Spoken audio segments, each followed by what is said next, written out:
my English. I am a Nikkei from Argentina. I'm living in Paraguay right now, so I don't use English that much.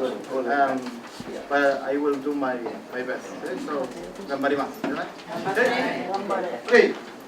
This morning we are going to have two different spaces. First, I will go with the concept of Ikigai. Then, Ken is going to do with this workshop that you have. You all have the sheets with the questions? Yeah? No? No. Who doesn't have the sheet? We don't have any more, so we'll have to share. Okay. Okay, I will start with a little story. There was two seeds in the grass on the springtime. Okay? One of the seeds start to thinking about how the life's gonna be if he grow up. He start to raise. How the bloom of the flowers will be beautiful. And how life can be better if he starts to grow up. So he couldn't wait and started to grow up. The other seed, he doesn't want to make it right now. He wasn't quite sure of doing this. So he started thinking if he starts growing, maybe it's going to be tough. It's going to be, they have to put some effort. So he wasn't prepared yet to do that.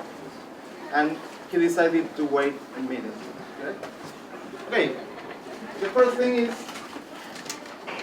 the first time I heard about Ikigai in the Western world was when I heard this guy, Dan Butler, that had a TED Talk. You know that? The TED Talk. And he made a study about different places in the world that he called blue zones, that are places that people live more than 100 years. So they started to study what happened in these places. And one of those places was Okinawa. See? Okinawa is where my grandparents come from, so I feel really related to that. And he discovered a lot of things that make people live more than 100 years. One of them, of course, was the food. They eat a lot of plants and the healthy food. And the other thing is all the Okinawan has an Ikigai. Ikigai is a life purpose, you know? And he discovered that many of the 100 years people know each other since they were very little. They share the life together, and they live to be friends with the others. You know, in Okinawa, the bond of friendship or family are very close. So that was the first time I heard about the Ikigai concept here in the Western world. You know, what is Ikigai? What do you love? You know, how many of you knows about anime? How many of you knows this guy? No? Not many. That was a very popular anime in Argentina or in Latin America. That it's in Latin America it's Super Champions or Super Campeones. Okay?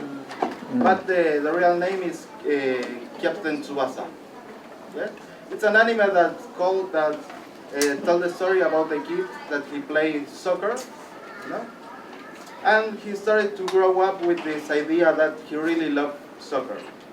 One of the things he said in the entire anime is he loved the ball, the football. He really loved it. So playing soccer for him is something amazing because he really loved playing soccer with his friends.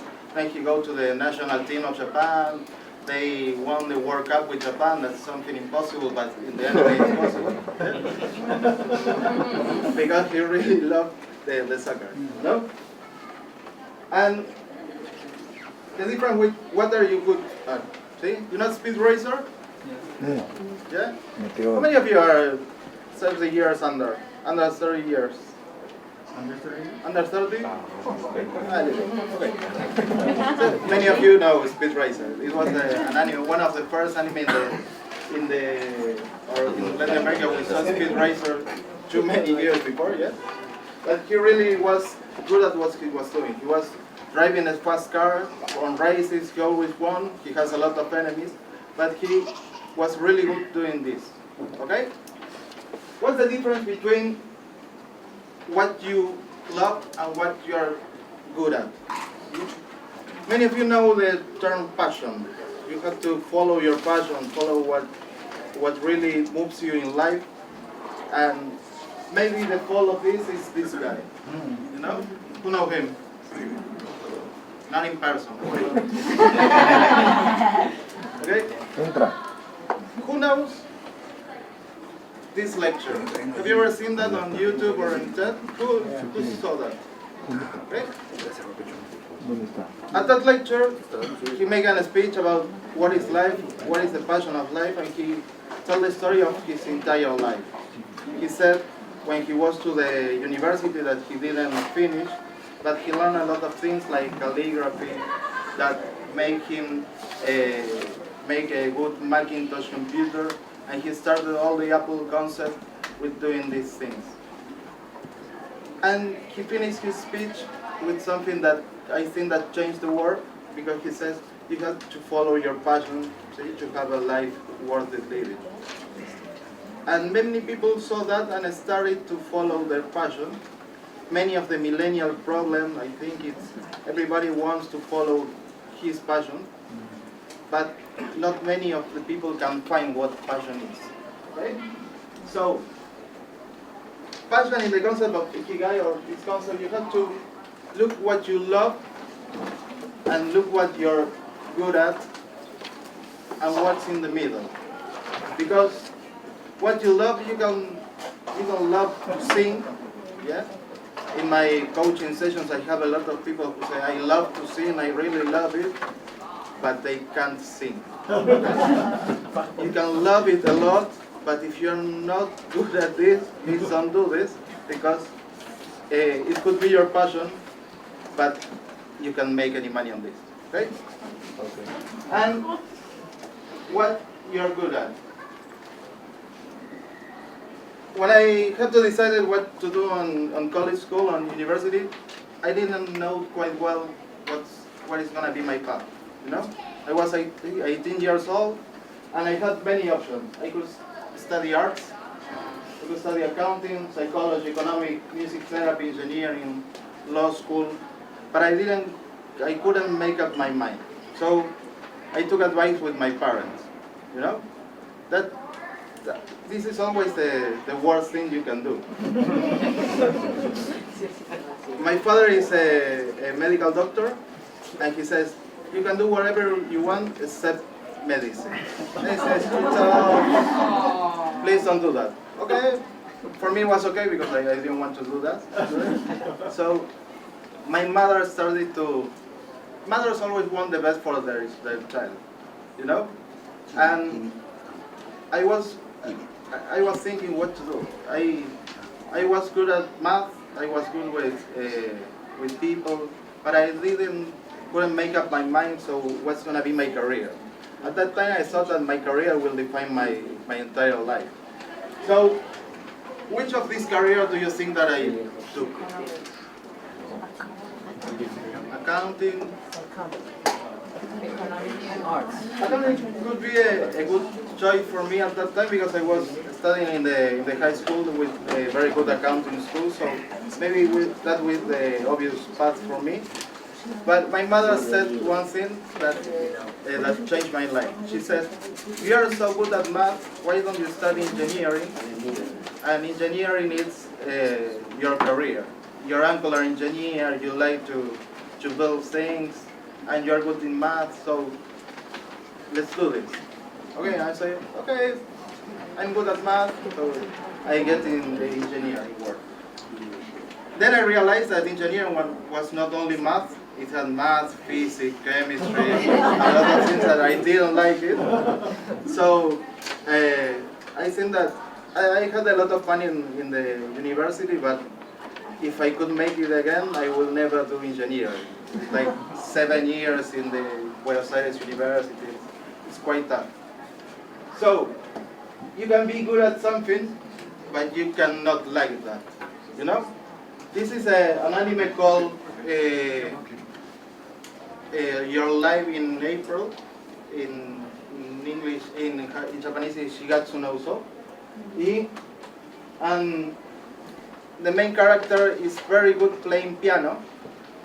His mother teach him how to play piano, but then his mother died, and he's encouraged by everybody to keep playing piano, and he doesn't like to play piano, and he starts to thinking about what to do in life. I have to do this because I'm good, or I have to do this, or I can choose not to do this. And many of the Nikkei had this feeling of mottainai. You know mottainai term? And you're good at this, and so the fact that you are good, you should do something about it. Okay? But maybe it's not a good part of being part of your ikigai. There is an author called Newport. I first discovered him like 15 years ago when I was in the university, because his first book is called Became a Straight A Student Without Studying So Much. It's on Google if you want it. It's a really good book. So I didn't want to study so much, but I didn't want to get an A. And many years after that, I found him on the ICF. The ICF is the International Coach Federation, in a meeting in North Carolina. And he was one of the keynote speakers of that convention. And he was presenting this book that's called So Good They Can Ignore You. And one of the things he does in his book is he makes a study how many people start to search for passion in Google since the Steve Jobs speech. And they saw that many people started to, what is passion, how could I find my passion and everything. But the question he does is something quite clever, that he said, what if you don't have a passion? Or what if you have more than one passion? What you do? How you can choose between many things that you like to do? How can you define this? Okay? So he makes a different concept. What he says, what are you doing? Can you do it better? Can you do the best person in the world that do what you do?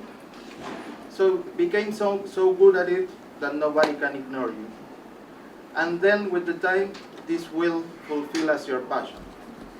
And I think that that's something clever, because I found a lot of people that are looking for his passion, looking for how to impact the world, how to change the world, but they don't see what they are doing right now. They are worried about some things that they are not doing, and not concentrating on what they are doing at that moment. So, other concept for Ikigai is what are you paid for? Okay? Here in San Francisco, this place discuss something with innovation and creation, you know? And this is a story about the wheel. The wheel has 5,500 years ago, they invented the wheel, you know? The suitcase was invented in the final of the 19th century. So, the carry-on luggage was patented in 1972, you know? Why did we take so long to put wheels on the suitcase? More than 100 years banging clothes. What happened with that? Why nobody thinking that before? Why we took it 100 years doing things? And we are in this city that's very innovative. And one thing that creativity and innovation has is everybody expecting to have the better idea, you know? To have the idea that's quite new, that nobody else have done before. And one thing that I really understand as creativity, you can search for this documentary on YouTube. Everything is a remix. They are doing this concept of, okay, you don't have to do something really creative or really new. You can copy what they are already in the world. You can transform it and combine it. Just like the carry-on luggage, it's a suitcase with wheels. Find out what already is in the world, how you combine it with different things, and make a difference on that. Okay? Here are some examples. For example, Netflix did not kill Blockbuster. See, ridiculous late fees. Uber did not kill the taxi business, limited access on fair control days. Apple did not kill the music industry, being forced to buy full-length album discs. Amazon did not kill other retailers, full customer service experience. Airbnb isn't killing the hotel industry, limited availability and pricing options. No? All of these companies that are very, very creative and innovative, they are just mixing things that they are already in the world, put some technology on that, combine it with that, and transforming the world. So technology itself is not the disruptor. Not being customer-centric is the biggest threat to any business. And what we are losing in every part of the world is how to be customer-centered, how the customer can be the center of all the entire business. You know this concept that the customer is always right? You know, you hear about that? Yeah. You know the concept for customer in Japan, where it is? God. Yeah? Customer is God. Okiako-san wa kamisama desu. Yeah? If we in Argentina will really love to go to the coffee stores, and order for a coffee, and we can be there a couple of hours with just one coffee. If you try to do this in Japan, it can be desperate because you ask for a coffee, and every 5 minutes you have someone that asks you if you need anything else. And I said, no thank you, and 5 minutes later come again, no thank you. Maybe in Argentina or in Paraguay, where I'm living right now, you can sit on a coffee store and wait 1 hour that anybody asks you if you need something. There are different concepts. But in the world, what's really happening right now is you have to be customer-centered. The customer is the more important thing in any business.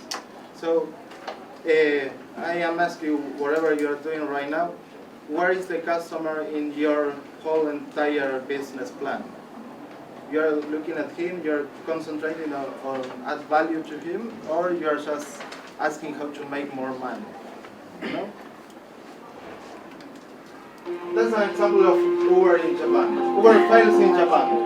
If there was no need or strike or threats, they simply doesn't work. The reasons: Japan has one of the best taxi services. They are clean.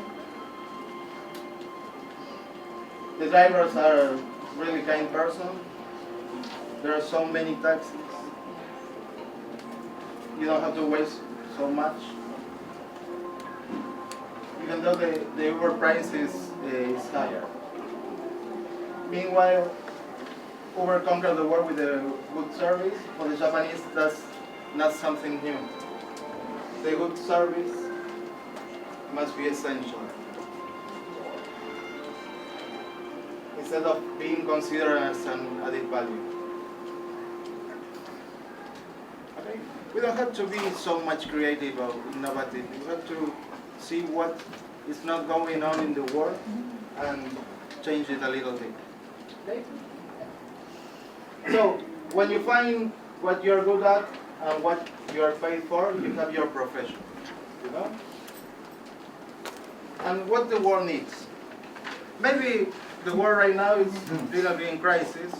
We need some kind of heroes that could work with people and companies in the most important thing of all, that could be how the values of people are, what they are expecting in the world, how can be better with their families, how can they fulfill their purpose of life, their ikigai. And maybe right now, in a world full of wars, full of violence, full of economic crisis, we need some kind of heroes that can make this difference. Or maybe, who saw that drama? You can see that? 1 liter of tears? Because literally you will cry a little of tears if you saw that. Yeah? That's the story of Ai Ikeuchi. She's a girl that has a disease that started to deform his body. He knew at the 15 years that he's going to live 5 more years, and it's an interesting story because she started to find her purpose, that was to help others with the same disease to have more hope in life. He knew that he only was going to live 5 years, but make every day count. And maybe we don't know how many years we're gonna live, but if we knew that, we can make every day count, because you never know when it's gonna be the end. And life is only one. Even what religion belief you have, but this life is the only chance that you're gonna be. So why don't fulfill your purpose in life? What are you waiting for? Okay. And he found that to be alive means that we need to help others. I think that it's a concept that it's very Japanese and very Nikkei. We are always helping each other. We have this on our DNA, and we are really, really good at it. Okay? And one concept that is really Japanese is omotenashi. You know, the next year is going to be the Olympics. Omotenashi is Japanese hospitality, but for me it's this concept of when you're in Japan, everybody worry about the others. If you're okay, I will be okay. It's a group-related concept. In the Western world, we are more individual. We first think, if I am okay, then the rest I don't care. But maybe the omotenashi is, okay, you're okay, you're okay, you're okay, you're okay, okay, then we all can be okay. So, in the speech of on the Olympic selection nation, yeah, they did a speech, and they say, you know why the Olympics should be in Japan? Because the Japanese has this omotenashi concept. All the people that will come to the Olympics, we are going to be treated well. We are so hospitable with everybody that you should do this on Tokyo. Yeah, and they won't. So I think that we as Nikkei already have this. Maybe are one of the things that I hear that we are losing some value as Nikkei was, as a Japanese descendant, in order to the generations continue. But I think that this is one of the things that could not lose. Because if we lose this, we lose part of our identity. So, when you find what you love, see, and what the world needs, maybe that's your mission in life. And when you find what the world needs and what you are paid for, that's your vocation. Okay? And Ikigai is when you get together the passion, the mission, the vocation, and the profession. If you can reach all of this, and what's the connection between those, you can find your Ikigai and the purpose of life and the purpose of your business. What are the risks of not finding this? Okay? Maybe you can find what you're good at, what you're paid for, and what the world needs, but it is not what you love. Yeah? You get bored and dismotivated. Okay? This is Shinji Ikari. If you know Evangelion, it's an anime, it's a really good anime. He's the hero of the anime, but he's the anti-hero because he doesn't want to save the world. And he feels really lonely and really bored because he has to save the world with this giant machine, giant robot that he didn't want. So he's really dismotivated the whole anime. And maybe if he was the hero we always expected, the anime is gonna be so boring. But all the concept is, if you don't love what you do, then why are you doing that? Okay? The second concept is, if you find what you love, what the world needs, and what you are paid for, but you are not good at it, maybe you will be a fail. Like this guy, that in the first anime was one of the players who was not that good, so he appeared a couple of chapters but never appeared again because he didn't play well soccer. And you'll be all completely failed. Okay? What if you find what you're good at, what you love, and what the world needs, but this is not what you are paid for? Maybe you can be happy, but poor. like One Punch Man, Saitama. He was a hero, but nobody paying for being a hero, so he has to do his work but never pay for it. Okay? And finally, if it is what you love, what you're good at, and what you're paid for, but it is not what the world needs, maybe you live without a purpose. You know, like Karate Kid number 4.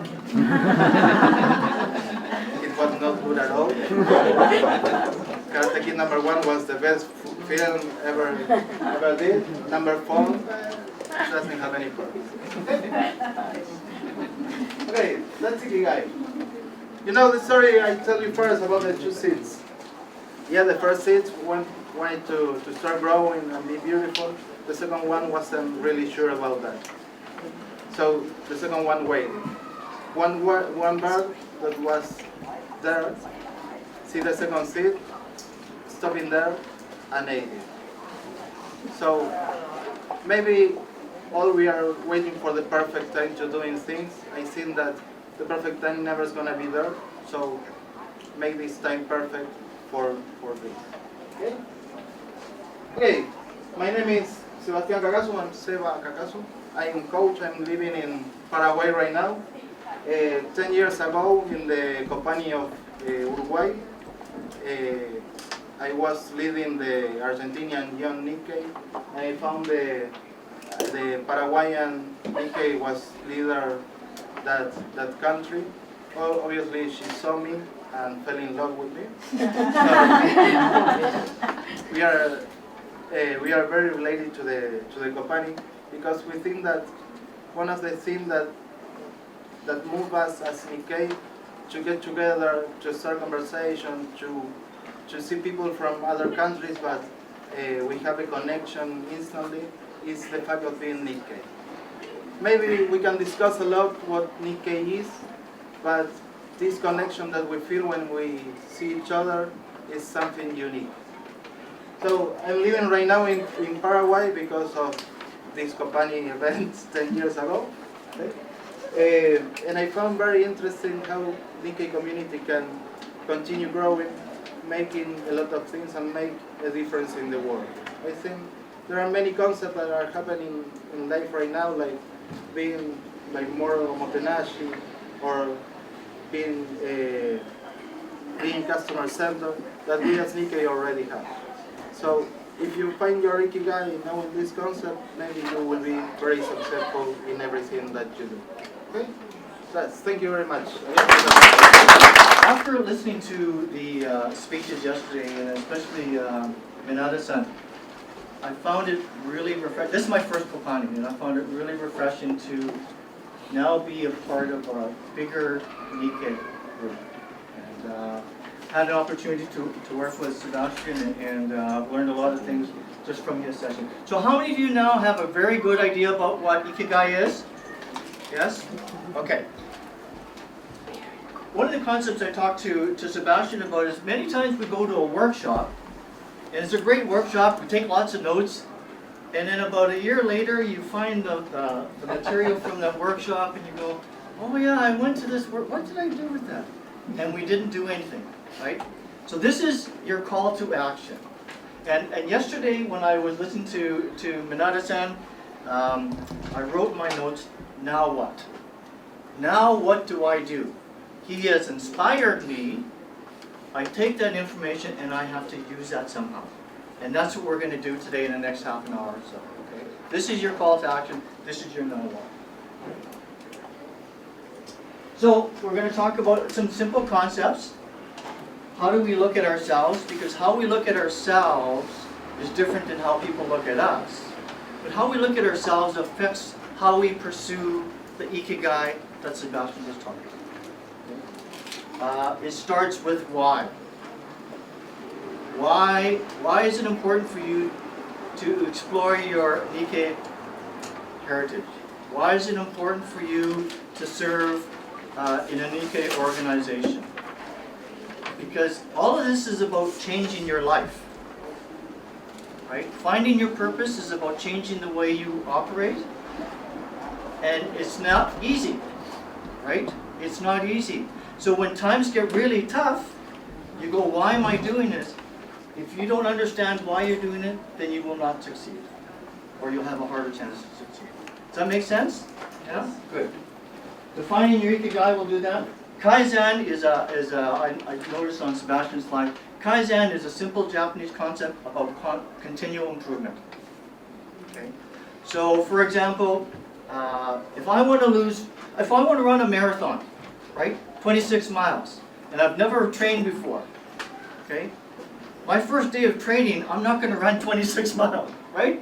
I may run 100 steps, and each day I get better, and that's what Kaizen is about, little steps. We'll build your Ikigai plan. You have the worksheet there. You'll have some chance to do that. And then after that, what we're going to do is we're going to partner you up with an Ikigai partner, and you will exchange contact information, and 90 days from now you'll say, okay, so Melissa, where's your Ikigai plan and what have you done? Because oftentimes we go to these things and we don't follow up on what we want to do. So if you find, so I go to Ames and I said, Michael, you told me you were going to do this for your Ikigai plan, have you done it? So now Michael has to do that, right?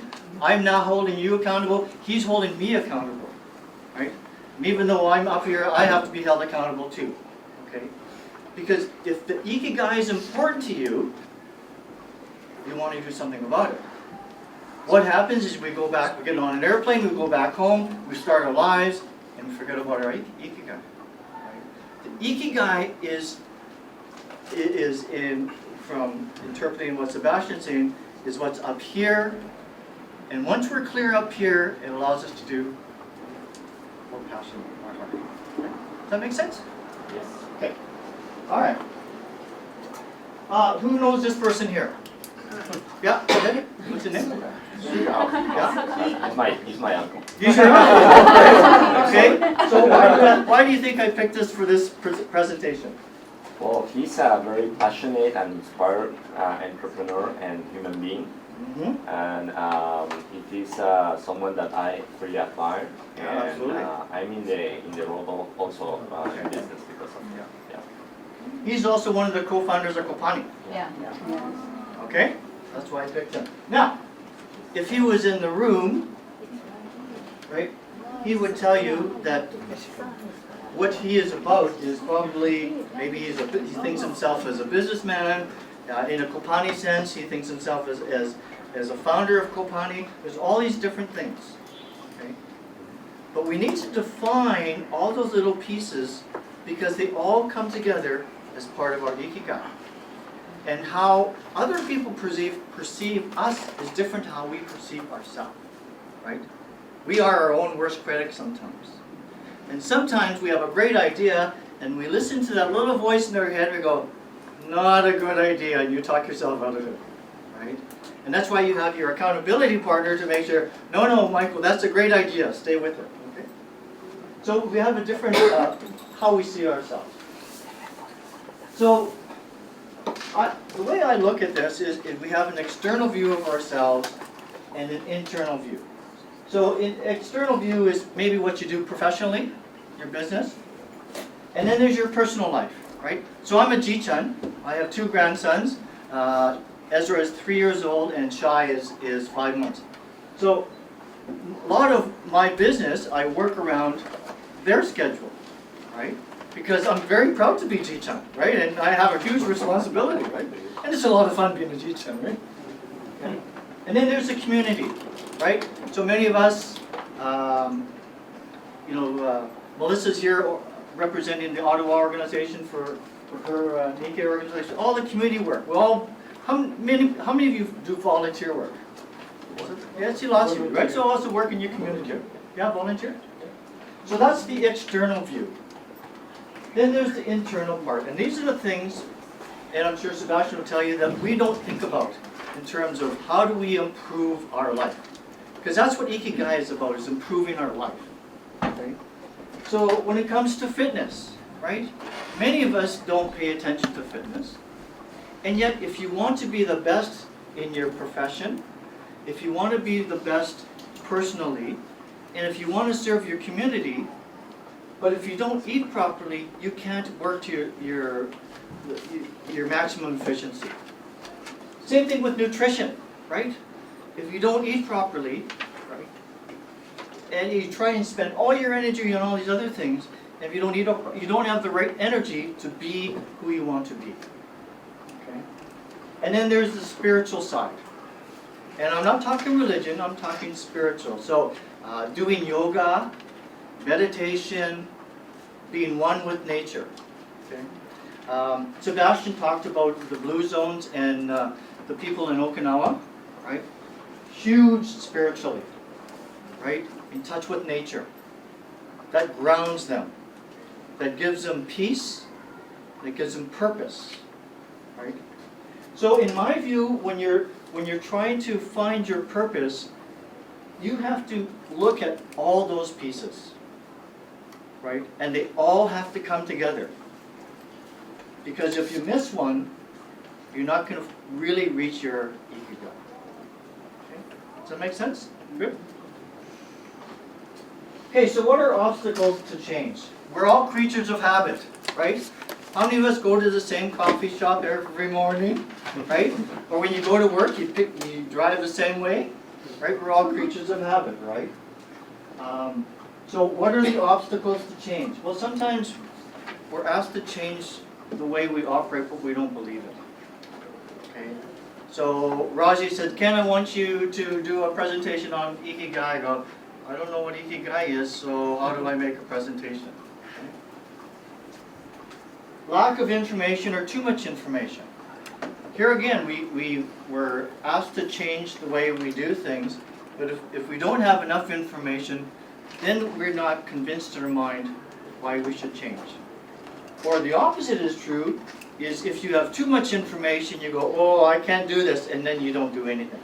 All right? And oftentimes that happens as well. Yeah, I'm good. I talked about creatures of habit, and it's also too hard, right? Oh, I want you to run a marathon. Oh, I can't do that. That's too hard, and I'm not going to do it. And so we stop doing it. Okay? But as Sebastian said, if you find your ikigai, none of this matters, right? None of this matters. If I find true purpose, right, I will do whatever it takes to fulfill my purpose. Right? We listened to Minada-san yesterday, and he encouraged us to become public servants. Right? He's the epitome of public service. Right?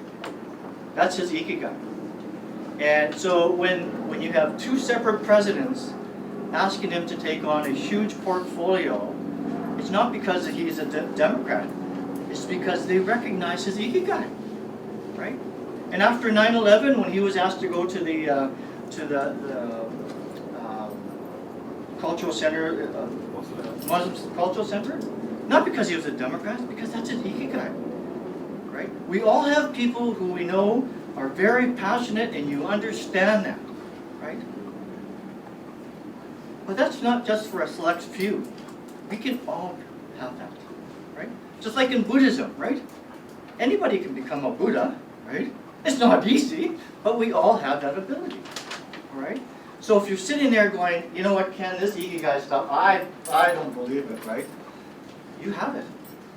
You have it more than you think. We'll try to make it easier for you.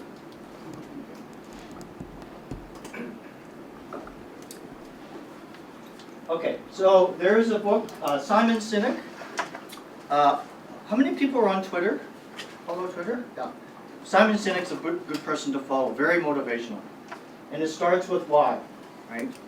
Your ikigai has to be grounded in what you want to do. If your ikigai is not grounded in why, you will not succeed in finding your ikigai. As a business coach, I tell my clients, I'm trying to convince them to change the way they operate, either marketing strategy, business strategy, right? And so they say to me, Ken, so what's your why as a business coach?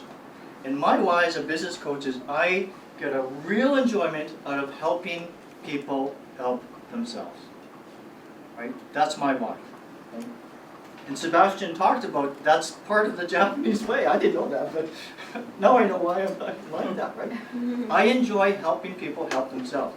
In fact, I tell my clients, likely we'll have a 3-year relationship, and if I haven't changed your business or the way you operate in 3 years, then you should now move on. And people say, well, no, don't you want your clients for the rest?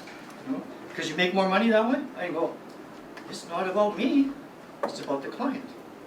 And if they're happy and they can enjoy doing it and they're improving their business, I've done my job, right? It has to come from why. So when things are getting tough and you're trying to change how you operate, you come back to the why. I'll give you a different example for fitness. So I started going to the gym to work out, and it's tough, right?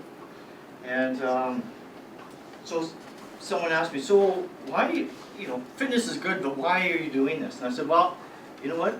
I'm a Ji-chan, and my grandsons are younger, but when they get older, and they say, Ji-chan, let's go play football. And I don't want to be the Ji-chan going, oh no, I'm too tired, I can't go play with you, right? Maybe I sit on the couch after we play football, but I want to be that Ji-chan that can go and do the things that you want to do, because that's part of my purpose, right? So when I'm at the gym and I don't want to, I do that extra repetition or extra set, I think about Ezra and Shire. Okay, so this is for you guys, okay? And that helps me get through. That's the why. And that, right, when you listen to the little voice in your head and you go, I don't want to do this, if you have a strong why, you'll get through. Very powerful. Very powerful. There's a progression of belief that I use with my clients. Very simple. I wish, I want, I will. And the way this works is each step is a progression in your belief system, commitment. So, say for example, I want to lose 15 pounds because I know it's good for my well-being and I get to buy new clothes or whatever the case may be. And so I say, I wish I could lose 15 pounds. Right? Well, there's not a whole lot of commitment there, right? So now I say, I want to lose 15 pounds. So what's just happened? I've gone in from wishing to wanting. And now my commitment is stronger. Then the next step is, I will lose 15 pounds. Okay? So you see what's happened here? Each step is a greater belief and commitment to what I'm trying to do. Right? Now, the challenge hasn't changed. I'm still trying to lose 15 pounds. But now, I'm going to do everything I can because I want to do it. Not because I wish to do it. Not because I want to do it or will do it, and I will do it. Right? There's that greater commitment.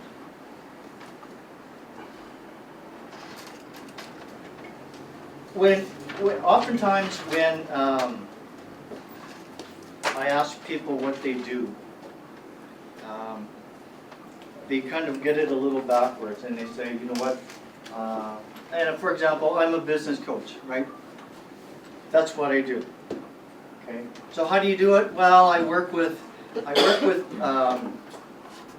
what they want to do, and I say, okay, so can I help you? We put together a plan and away we go.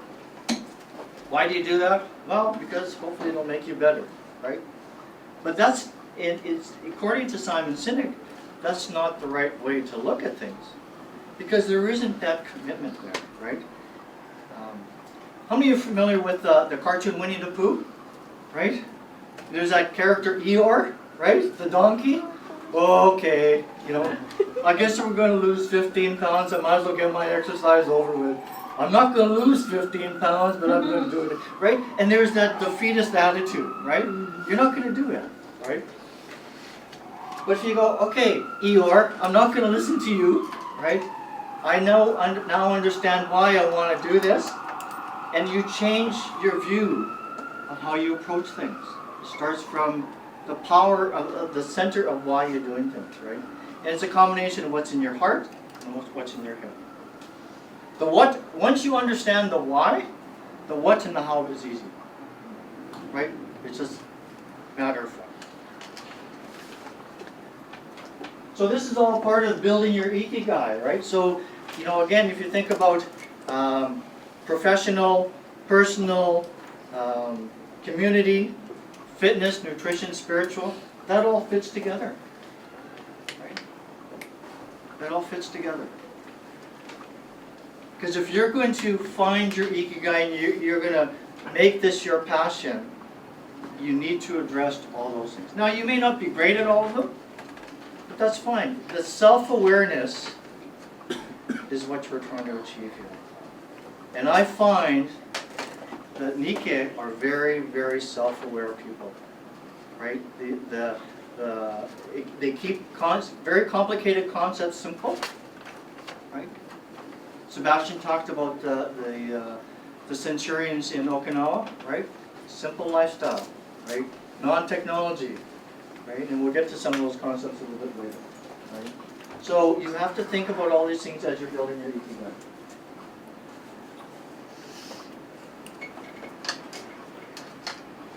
So we'll get into this into the workshop, or into the worksheet. But just looking at what you know about your Ikigai and what you think your Ikigai, what's missing at this point? Or do you even know what your Ikigai is? Anyone? Is there anyone who since 10 o'clock we've now come to the epiphany? No? Okay, don't worry about it, we'll get there, right? But the most important steps are the plan and the accountability to follow through. Okay? So I want you you have notepads there. I want you to think. I'll give you a minute or so. What brings you fulfillment, and what can bring you more fulfillment? There's no right or wrong answer. This is your answer, not my answer. This is your answer. So I'm going to give you a minute to work on it. We're good? Yep. Yeah? Okay. Like I said, there's no right or wrong answer.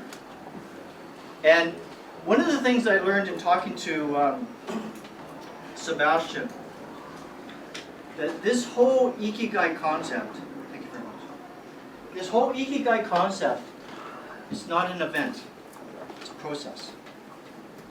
It's a process, right? And you continually work through it, right? And you fine-tune, right? Because as you get good at what you're doing, then you get better and better, and you start making adjustments as you go along. But there isn't one day that says, I've got my Ikigai, and I don't have to do any more after that. That's not what purpose is, right? Minada-san, he started as a mayor of San Jose, and now he's 2 terms in terms of work with 2 different presidents. That was his public service was an Ikigai. It doesn't stop, right? You listened to him yesterday, he's still a public servant. That's what inspires him. Right? Listening yesterday to the Hawaii story, right? Now, what was that term that they had for people, the first group of people, the 100 who came to Hawaii? What was that term? Yeah, okay. So when they showed the video of the 2 sisters, right? And they said, this is it. This is my Ikigai. And I remember one of the sisters said, for our family, we are now the bridge from the past to the future. And I went, wow, what an incredible concept, right? That's their Ikigai now, right? They showed, in that video, they showed all these families, pictures of families, right? What was common in all those pictures? They were smiling, they were happy. Why? They found their Ikigai, right? And that's how that works. When you have purpose, man, life is great, right? You can do anything when you have your purpose. And like I said before, it's not for a select few, it's for anybody who wants to build a plan and keep working on their plan. Okay? Kaizen. Kaizen again is a concept about continuous progress. So we're not going to get to our Ikigai on day 1. You start off with what you're good at. What's my next step? What's my next step? And sometimes we fail, but we get back up again, right? And away you go.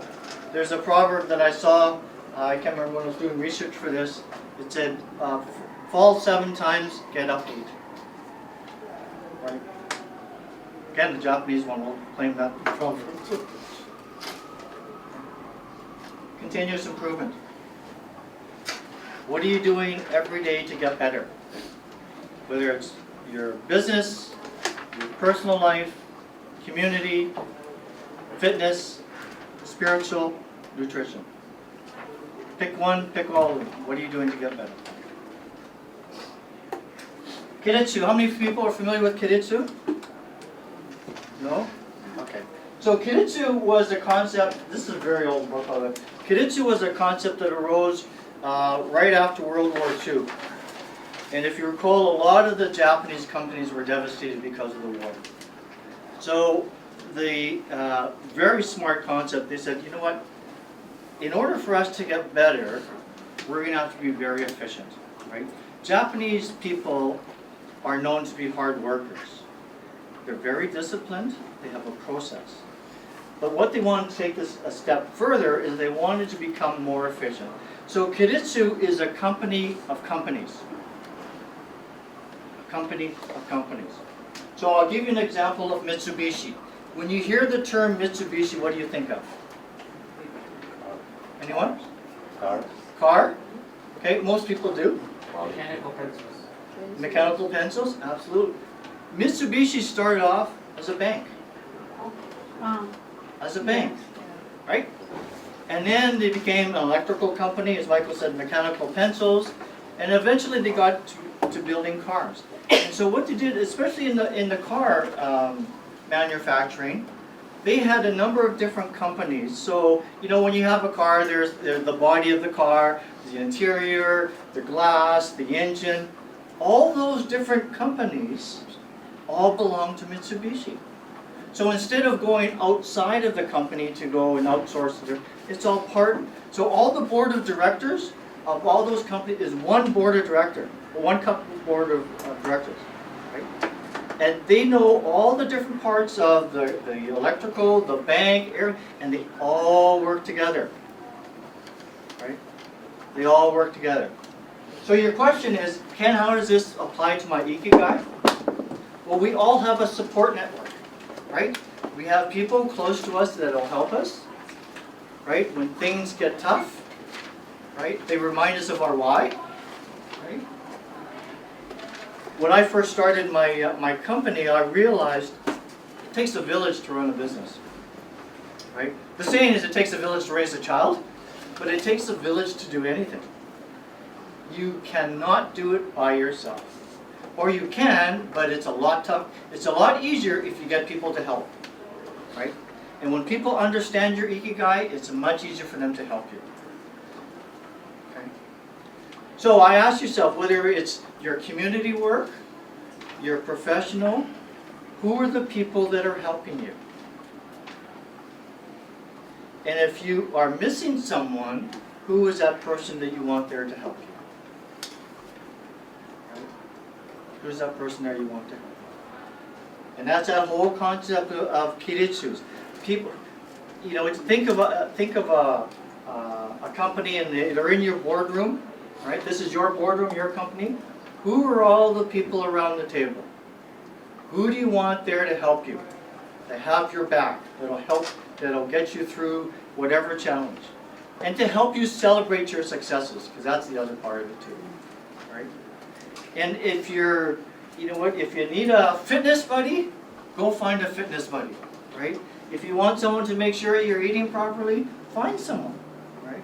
Now with technology, it's a lot easier to source. All you find is a YouTube video and away you go, right? But that personal contact is probably better because now, right, if I want to do something and Michael's my partner, he says, Ken, you know what, you said you're going to do this, you're not doing it. I'm like, why, right? Now I have to go, well, Michael, here, right? And away you go. All those people are there to help you. All those people are there. So, in any particular part of your life, are you missing someone as part of your kiritsu? Right? Now you get to choose who's part of your kiritsu. That's the great part, right? It's not like Sebastian, where his dad tells told him what he had to do, right, or what not to do. You get to choose, because these are your people. Power of more. So Marnie McBean is an Olympic, was an Olympic rower. She's now the chef de mission for the Canadian team, for the Canadian Olympic team. She would be, she's a rower, right? She'd be on the water 5:30 in the morning, every day training. And her goal every day was to beat her previous day's time by 1/10 of a second. I can't even say the word 1/10 of a second because it goes too fast. That was her goal every day. I want to get 1/10 of a second better. Okay. And people say, "Wow, you know what, Marnie? Why would you pick 1/10 of a second?" And she said, "When it comes to the Olympics, getting to the podium and not getting there could be a 1/10 of a second difference. The difference between silver and gold could be a 1/10 of a second." So for Ikigai and continuous improvement, what's your 1/10 of a second? Right? Every day, when the alarm goes on and you go rushing off to do whatever you do, what is it you're going to improve that day? Right? And so you have to plan it out, because it may not happen if you don't put some thought to it. Right? So if it's fitness and you want to increase your time on doing your cardio by X%, or nutrition and you want to eat better, if you don't have that goal, the chances of you succeeding diminish. But if you have a specific goal in mind, so 1/10 of a second isn't very long each day. But imagine if you improved yourself 1/10 of a second over a month time span, that's significant. Over a year, over 5 years. Imagine trying to improve yourself 1/10 of a second 10 years ago to now. Huge. How did you do it? 1/10 of a second every day, right? There isn't anyone in this room that can't do that if they put their mind to it, if you have your why. So again, when you've got your Ikigai, there's a continuous improvement, 1/10 of a second, and you have people around you, right? And if you follow that, you increase your chances of your Ikigai. And why are we doing this? We want to find more fulfillment in our life, right? Is that not true? Right? All of us.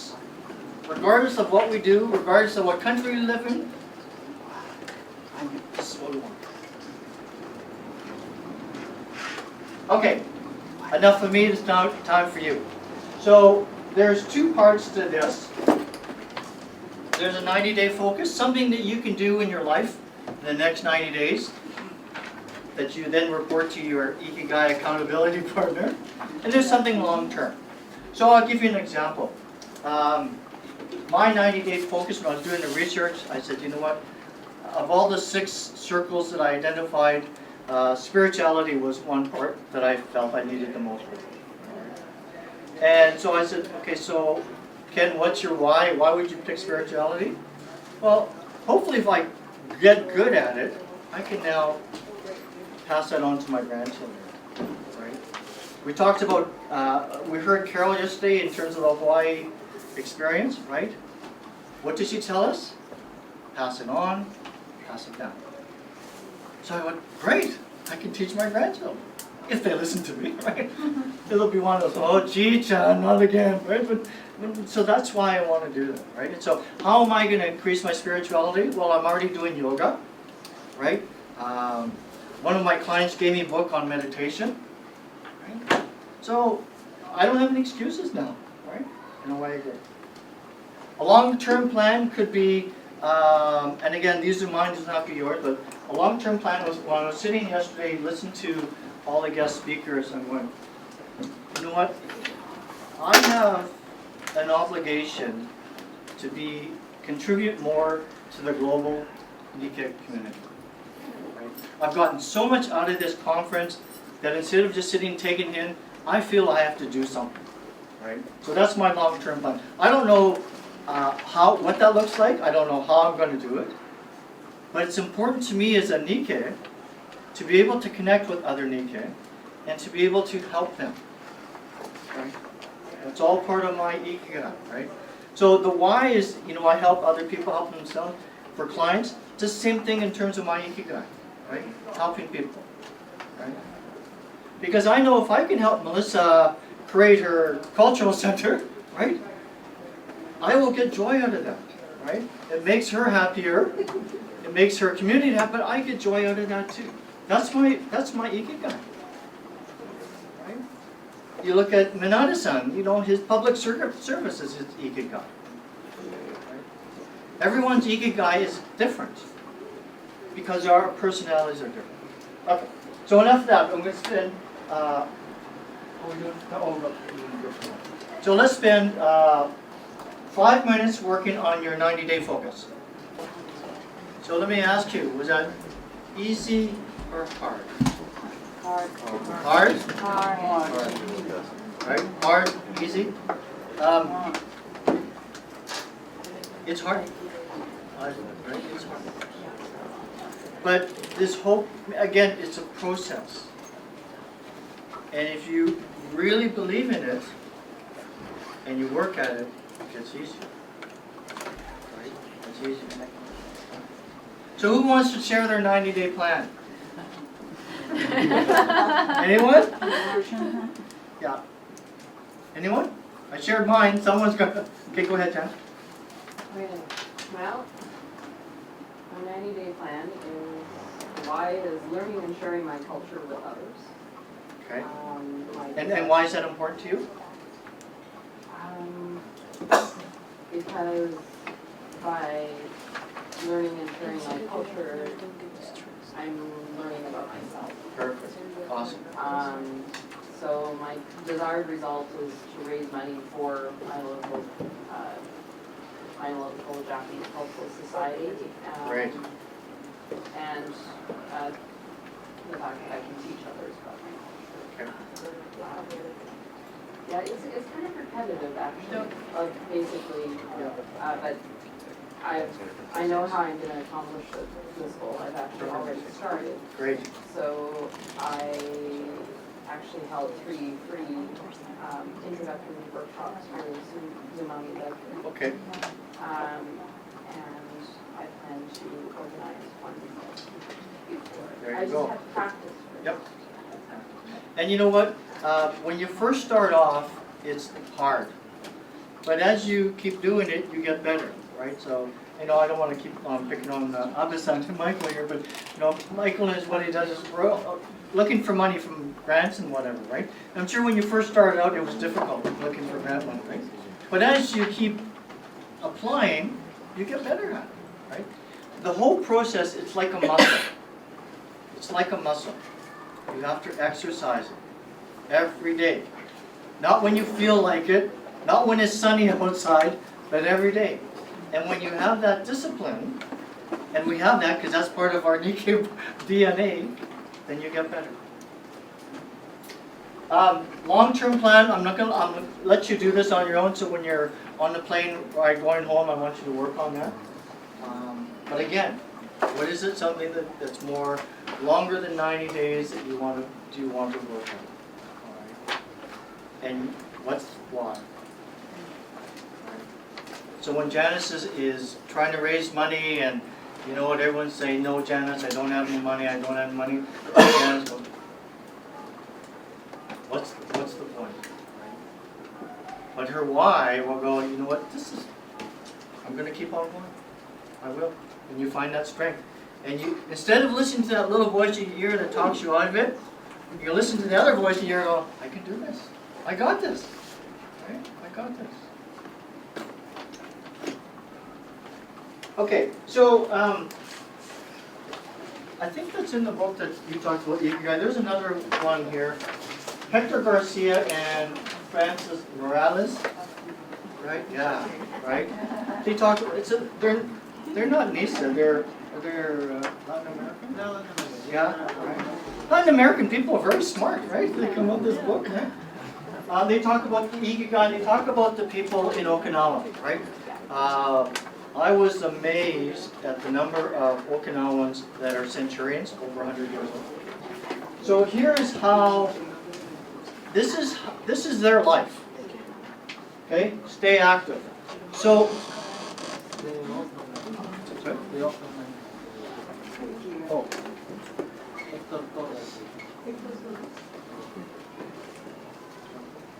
So, for Okinawans, in North America and maybe South America too, there's a term of retirement, right? You get to a point, you do professionally and you retire.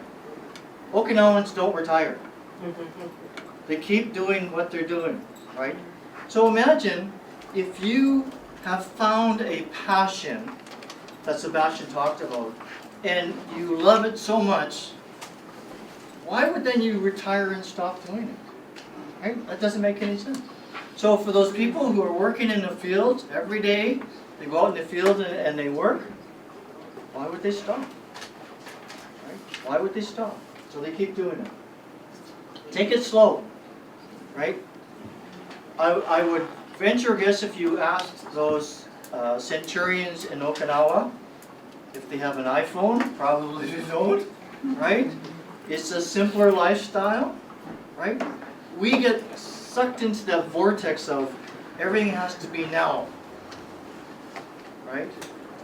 And then we wonder why we're stressed and why we can't sleep and why we have health problems, right? If you take a step back and say, what's really important to me, right? And you enjoy what you're doing in that moment, right? How many of you have talked to colleagues at work and they work so much that they miss their kids' piano recitals and all those kind of things, right?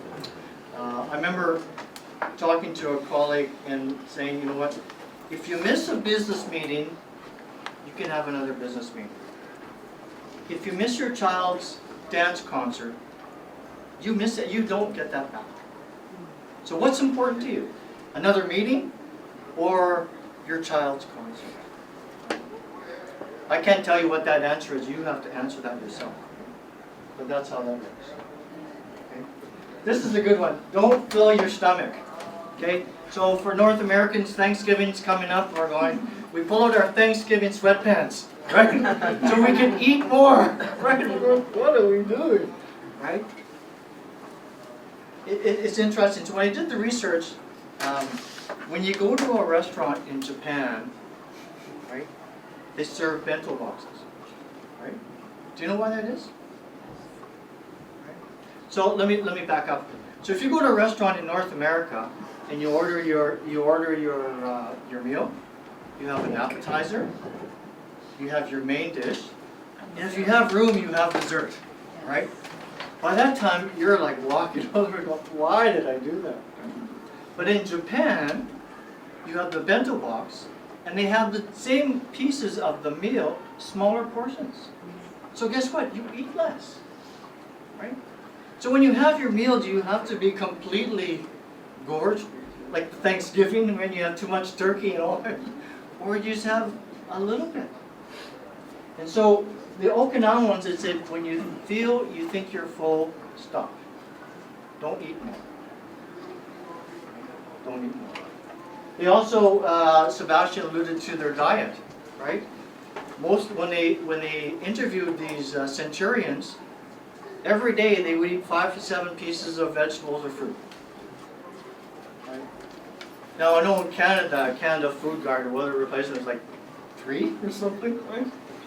Is that enough? Probably not. And even the 3, not too many people follow that either. Right? So it's that concept of you don't need to, you just take what you need. Take what you need, right? And it's that discipline, right? It's that discipline. Surround yourself with good friends, right? How many of us have enough good friends? Right? A lot of us? Yes? Can we use with more? Right? Why not? Right? People who really understand you and support you. Get in shape for your next birthday. This was a really neat one. I really got a kick out of this, right? And so it's, you know, the nice thing is once a year you have your birthday, so, you know, if you miss your goal 1 year, guess what, you can do it, right? But there has to be a reason why you want to do that, right? So for me, it's for Ezra and Shai. And for me too, right? I mean, you know, but it should be enjoyed. Smile. Smile. So, I'm not going to get into the biology because I don't understand that, but when you smile, the body releases those hormones that are better for you than when you're stressed out. Because when you have negative stress, right, it's the negative chemistry that affects your body and all that kind of stuff. That's my technical explanation. Reconnect with nature. Okay? So this summer I had a chance to go to my son-in-law's family cottage, and there was no cell service for 3 days. I went, oh, thank you. Right. Reconnect with nature, right? Slow things down, right? We get caught up in this, I have to do this, I have to do this. No, you don't have to if you understand what's important to you. Enjoy that concert recital. Don't worry about the business. Don't worry about those 100 emails that you have, because you know what? You'll get to it. It's important. Give thanks. Give thanks. I had a client who wasn't Nikkei, but really understood this, and his concept of the family is every day at dinner, they would eat dinner together. What an interesting concept, right? Mom, dad, all the kids. And when they sat down to eat for dinner, before they start to eat, each one of them had to say something positive or something that happened to them they were thankful for. Every day. Every day. Can you imagine how that makes you feel? First of all, to acknowledge your day that way, and to listen to the people you love and how that helped them, right? Very powerful drug, right? That helps you.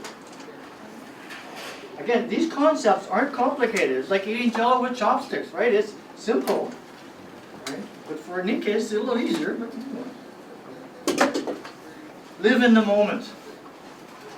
How many of us, you know what? We get so busy, we lose things.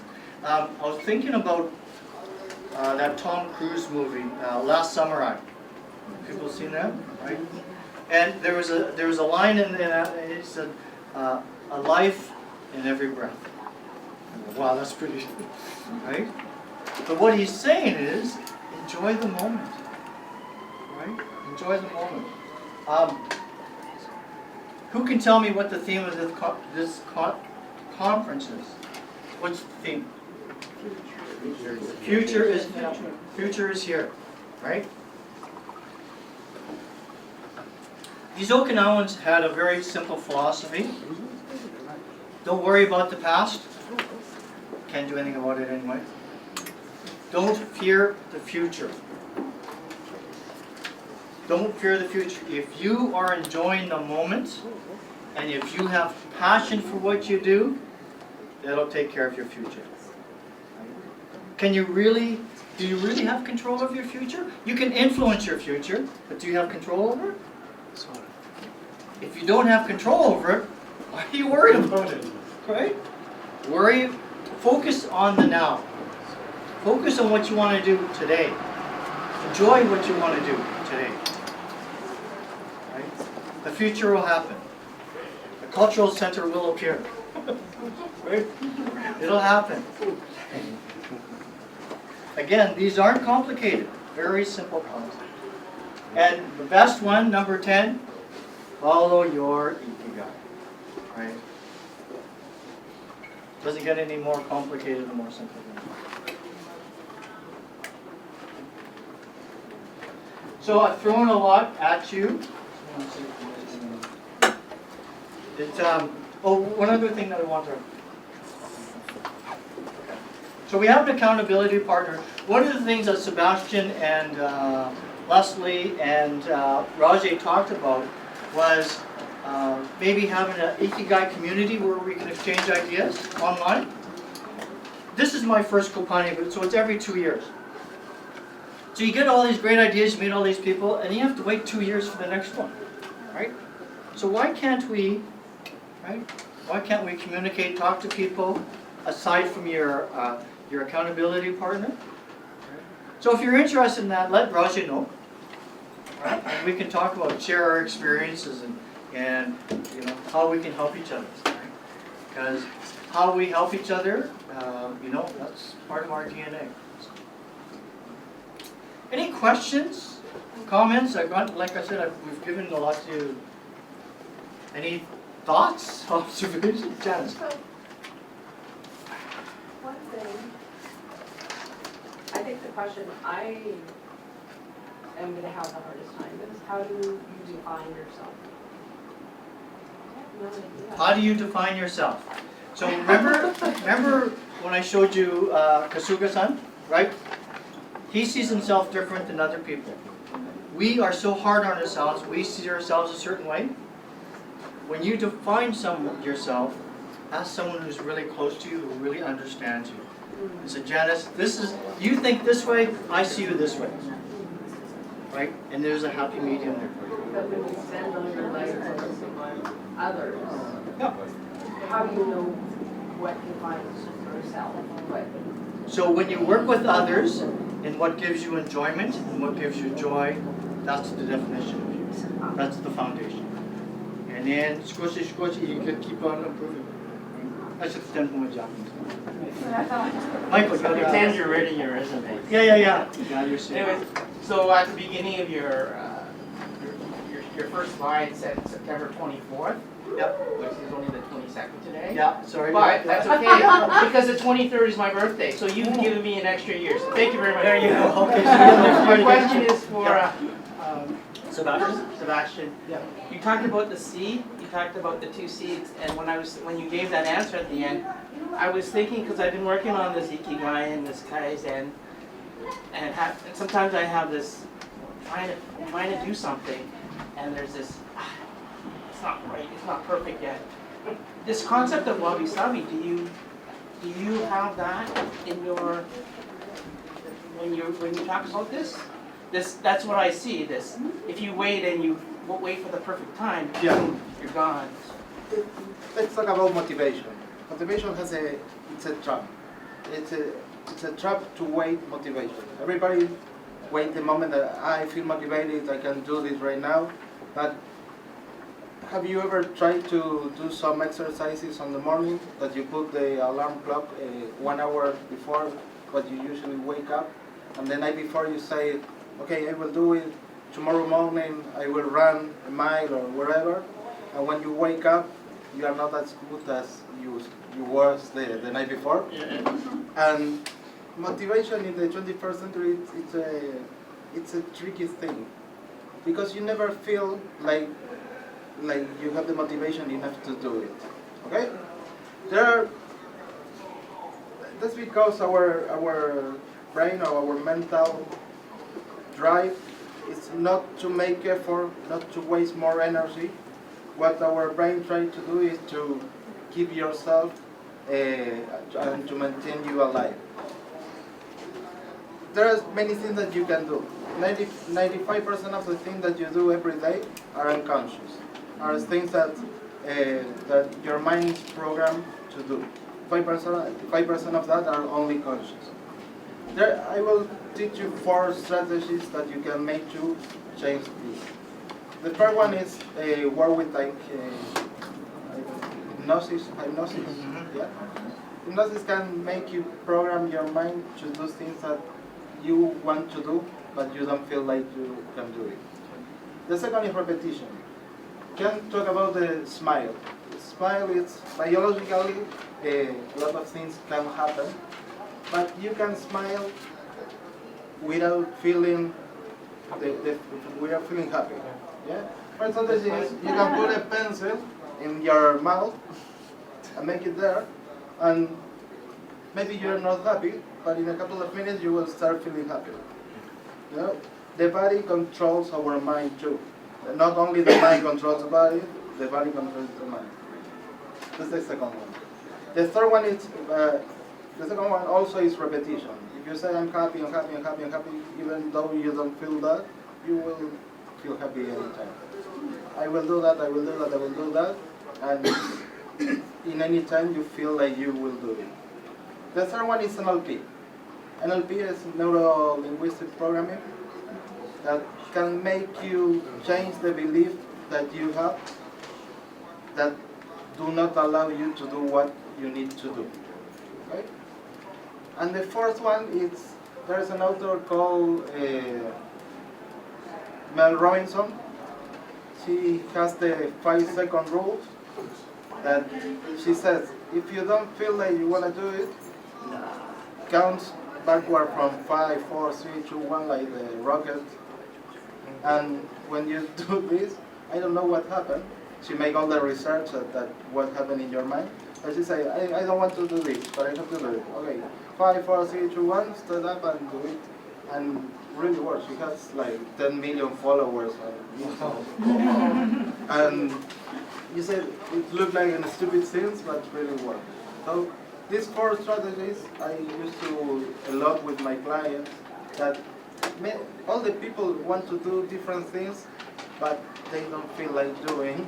So we have to work not only on motivation, because yeah, you can, you will not do that what you need. So, you know this Adidas theme that nothing is impossible.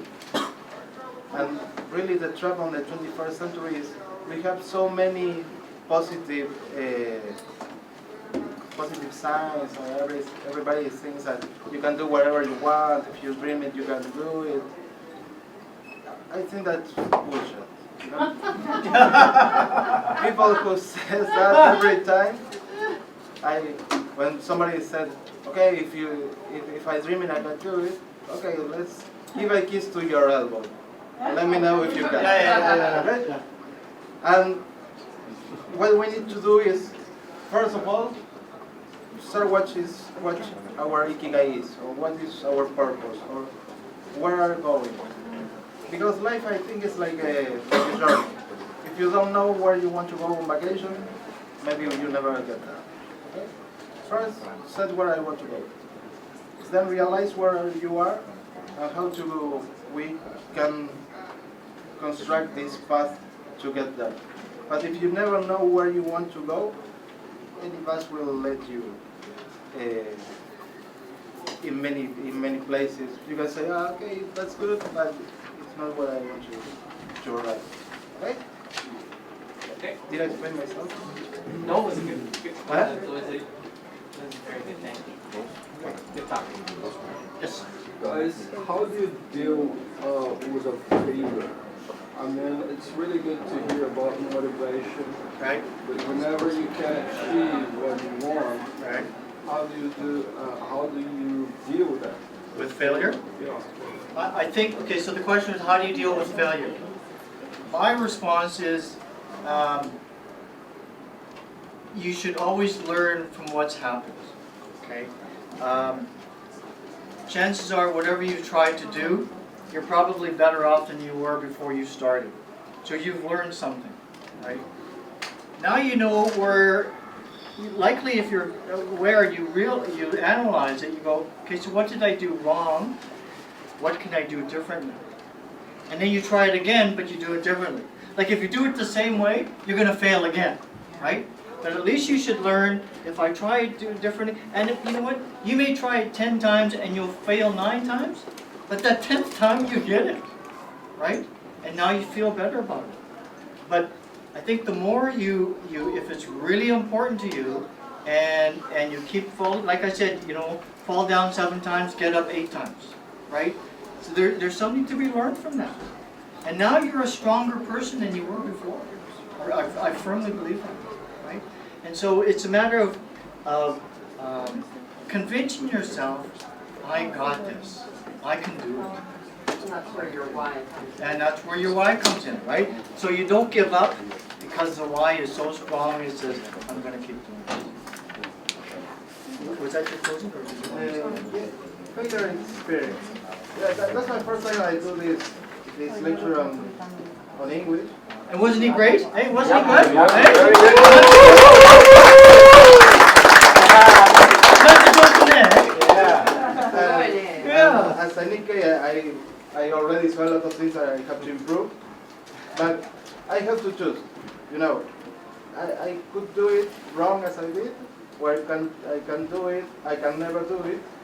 But if you don't do this, you will never learn or experience. So I did it because, not because I was so excited to do it initially. But I said, okay, let's experience, let's see what happened, and you never know. I learned a lot from doing this, I learned a lot during the process, knowing Ken, talking about different experiences. But if you never know, because you're afraid of making failure or everything, you will never do nothing. So failure is going to happen. Even in the thing that you think that you are the best, you will fail. So, we've spent some time in this very hot room, and I thank you for sticking with us. How many of you have a better idea what their ikigai is? Okay, perfect. And with a little bit more work, we can improve, right? So stay with it. How do we want to do this? Find an accountability buddy. It doesn't have to be someone in this room, but someone that you know. All right. And so if you got your plan, but find someone who's going to make sure you're going to do it, right? So you two, make sure you don't just say forget about it and go for Bilu, right? So just make sure you do it. Okay. No. Right? Find an accountability partner. That's good. Okay. So how many people got something out of today? Right? Yeah? Okay. So we're going to do something here. I'm really going on skinny branches here. But this is something we do. We have Hoshimi, do you know what this is? Hoshimi? Yeah? No? Okay. Yes, you do. We do this at our board meetings, when we have a good board meeting. And unfortunately, there's no Wi-Fi in here, so we couldn't get the video to happen. But in Japan, when they have a good business meeting, they do the celebration with clapping. And basically, it goes da da da da da da da da da da da da da da da da da, and you do it 4 times. Okay. So let's stand up and let's do that. Okay.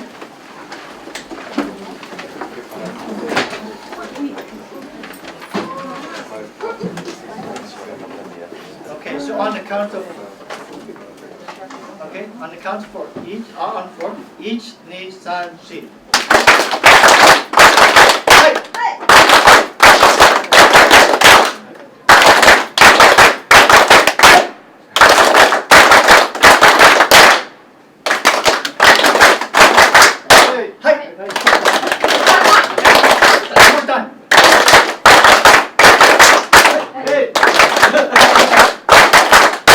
Thank you very much.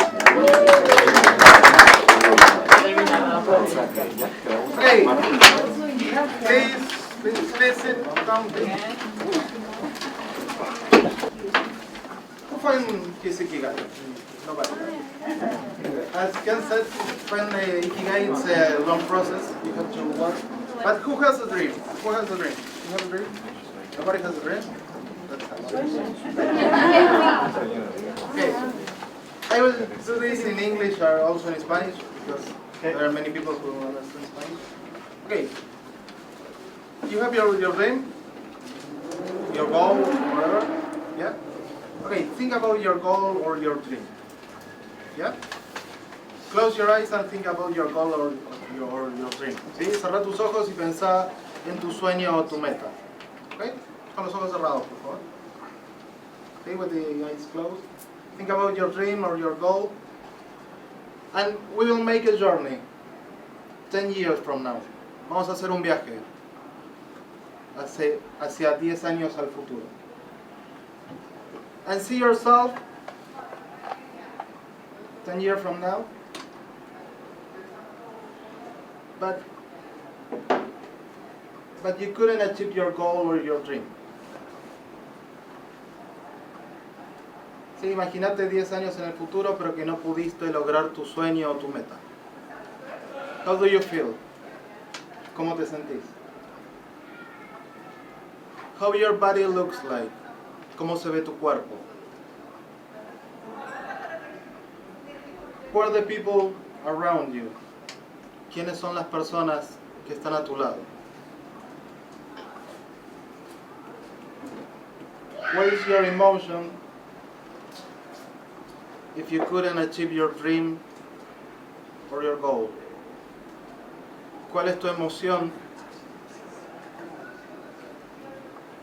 al darte cuenta que no lograste tu sueño o tu meta?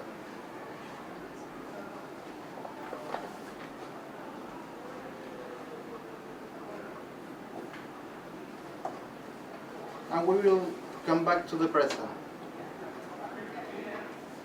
at this room. Y vamos a volver al presente, a esta aula, a este espacio.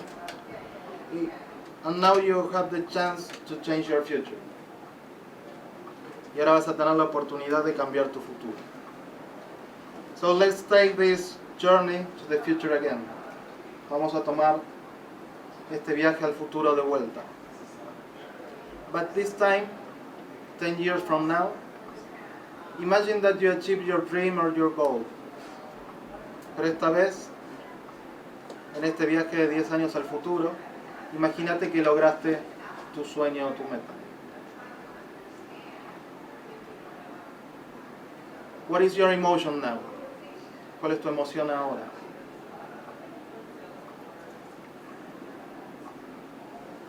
In which part of your body do you feel it? ¿En qué parte del cuerpo lo sentís? Which is the color of this feeling? ¿Cuál es el color de esta emoción, este sentimiento?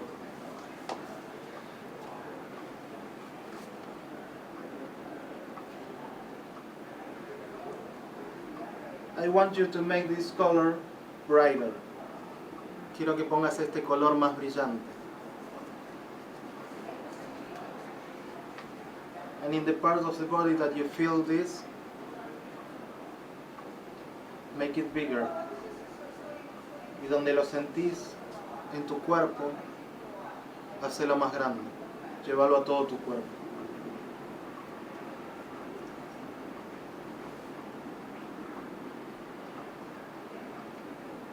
And I want you to feel 10 years from now, who are the people around you.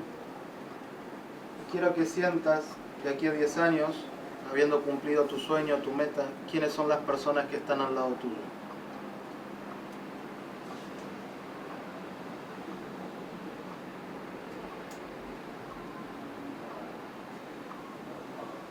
And I want you to take a picture of this image, seeing you and the people around you and how you feel. Quiero que tomes una foto mental de cómo te ves 10 años en el futuro, habiendo cumplido tu sueño, tu meta, con las personas que tenés al lado y cómo eso se siente.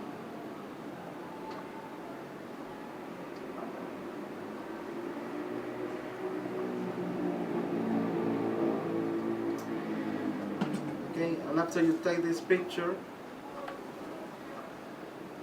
you put it down in your hand. ¿Sí? Y una vez que hayas tomado esta foto, ponela en tu mano.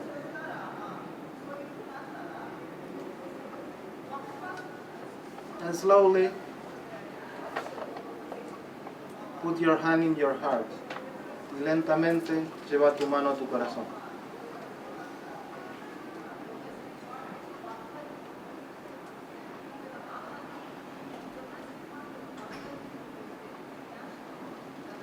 And keep this feeling there.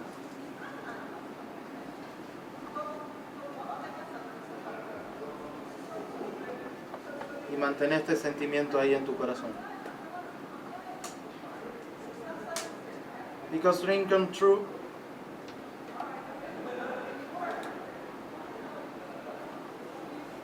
if you feel them. Porque los sueños se hacen realidad si los podés sentir.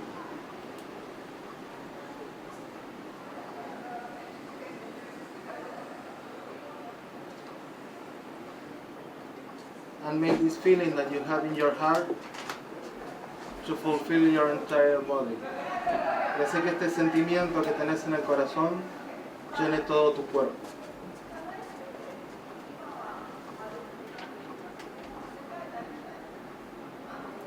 And thank yourself for being alive. And thank yourself for doing the best you can. Y agradecete a vos mismo, a vos misma, por estar vivo y hacer lo máximo que podés en esta vida.